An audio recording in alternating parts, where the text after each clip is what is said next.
ఆ యాక్టర్ పేరు ప్రసాద్ బాబు, రుద్రవేణులో మోగవాడుగా చేసినవాడు. తను ఉంటే ఇక్కడ పెట్టాను, నీకోసం ఎదురు చూస్తున్నాను, నీతో పాటు మధ్యాహ్నం షూటింగ్ వద్దామని. అది తెరాయిలు కలిసి భోజనం చేద్దామని డైనింగ్ టేబుల్ మీద కూర్చున్నాను. కూర్చున్న తర్వాత రా తిను అంటే, లేదు నేను అదే ఫినిష్ అయిపోయింది, నువ్వు కానీ అన్నాడు. సరే అని చెప్పేసి ఉంటాడు. అక్కడ అన్ని రకాల పదార్థాలు ఉన్నాయి. ఏవో ఒక సాంబార్ వేసుకున్నాను, వడియాలు తిన్నాను, ఒక ఆమ్లెట్ ఉంటే తిన్నాను. బయలుదేరిపోదాం రా అన్నాను. రానన్నాడు.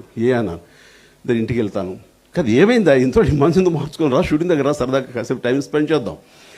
లేదు ఇప్పుడే లంచ్లో మా ఆవిడ ఒక 2 కోడిగుడ్లు వేసింది, ఒక ఆమ్లెట్ పెట్టింది, కోడిగుడ్లు తప్ప ఇంకా ఎన్విఎన్కి ఏది లేదా ఇద్దానా అని చెప్పి సగం నుంచి ప్లేట్ ఇసిరేసేసి తన మీద కోపంతో వచ్చేసాను. వచ్చిన తర్వాత ఇక్కడ నువ్వు కూర్చున్నావు, సాంబారు వడియాలు ఇవి మాత్రం తిని లేచిపోయి, ఒకటి మిగతా ఉన్న ఏమీ వేసుకోలేదు అంటే నెక్స్ట్ పని మీద ధ్యాసే తప్ప ఏం తింటున్నావో లేదు. నాకు పని లేక ఇంట్లో ఉండి తిండి మీదే ధ్యాస, నా మీద నాకే చిరాకు వచ్చింది, అసహ్యం వేసింది.